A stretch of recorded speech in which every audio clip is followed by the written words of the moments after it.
આશા રાખું છું કે તમે સહકુશળ છો, હું પણ સહકુશળ છું. આજે 1 માર્ચ 2026નું કરંટ અફેર લઈને તમારા માટે હાજર થઈ ગયો છું. તો ચાલો મોડું ન કરતા આજનો વિડીયો શરૂ કરીએ છીએ. એની પહેલાં કહેવા માંગીશ કે ચેનલ પર નવા હો તો સબસ્ક્રાઈબ કરી લેજો. વિડીયો જો પસંદ આવે તો એક લાઇક કરી દેજો. ભાઈબંધ દોસ્તાર ફેમિલી મેમ્બર સાથે આ વિડીયો શેર જરૂર કરજો જે પણ ગવર્મેન્ટ એક્ઝામની તૈયારી કરતા હોય. તો ચાલો મોડું ન કરતા આજનો વિડીયો શરૂ કરીએ છીએ. 1 માર્ચ 2026નો કરંટ અફેરનો પહેલો પ્રશ્ન. પ્રાચીન ભારતીય વિજ્ઞાન પર રાષ્ટ્રીય સંમેલન ક્યાં આયોજિત થયું? સાચો જવાબ છે IIT ધનબાદ. બીજો પ્રશ્ન છે, 6ઠ્ઠા ખેલો ઇન્ડિયા વિન્ટર ગેમ્સ 2026નો ખિતાબ કોણે જીત્યો? સાચો જવાબ છે ભારતીય સેના. ત્રીજો પ્રશ્ન છે, કતાર ઓપન ટેનિસ ટુર્નામેન્ટ પુરુષ એકલ ખિતાબ કોણે જીત્યો? સાચો જવાબ છે કાર્લોસ અલ્કારાઝ. ચોથો પ્રશ્ન છે, 67 વર્ષ બાદ રણજી ટ્રોફીનો ખિતાબ કોણે જીત્યો? સાચો જવાબ છે જમ્મુ કાશ્મીર. પાંચમો પ્રશ્ન છે, દેશનો પહેલો સેમિકન્ડક્ટર પ્લાન્ટ ક્યાં તૈયાર થયો? સાચો જવાબ છે ગુજરાત.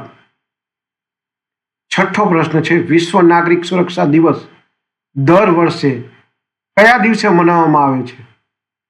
સાચો જવાબ છે 1 માર્ચ. સાતમો પ્રશ્ન છે, ગ્લોબલ મેન્ટલ હેલ્થ સ્ટડીમાં ભારતને કયો ક્રમ મળ્યો?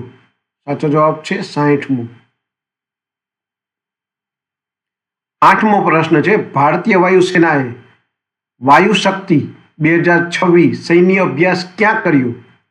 સાચો જવાબ છે જેસલમેર. નવમો પ્રશ્ન છે, રાષ્ટ્રપતિ ભવનમાં મૂર્તિઓની જગ્યાએ કોની પ્રતિમા સ્થાપિત કરવામાં આવી?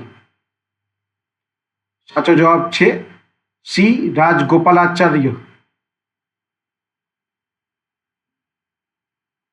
10મો અને છેલ્લો પ્રશ્ન છે, ઇન્ડિયા AI ઇમ્પેક્ટ સમિટમાં નવી દિલ્હી ઘોષણાને મંજૂરી આપનાર બાંગ્લાદેશ કયા ક્રમે સમર્થક બન્યો? સાચો જવાબ છે 89મા ક્રમે. તો આ હતા 1 માર્ચ 2026ના કરંટ અફેર અને તેના જવાબો. જો તમે ગવર્મેન્ટ એક્ઝામની તૈયારી કરતા હોય તો વિડીયોને એક લાઇક કરી દેજો. જો તમને વિડીયો ગમ્યો હોય તો ચેનલ પર નવા હો તો સબસ્ક્રાઈબ કરીને રાખજો, કારણ કે ઇન ફ્યુચર આવા જ નવા વિડીયો તમને લાવતો રહીશ અને અપગ્રેડ કરતો રહીશ. તો આજ માટે આટલું જ. અને જે પણ ભાઈબંધ દોસ્તાર ગવર્મેન્ટ એક્ઝામની તૈયારી કરતા હોય એને આ વિડીયો શેર કરવાનું બિલકુલ ન ભૂલતા. તો આજ માટે આટલું જ. જય હિન્દ, વંદે માતરમ દોસ્તો.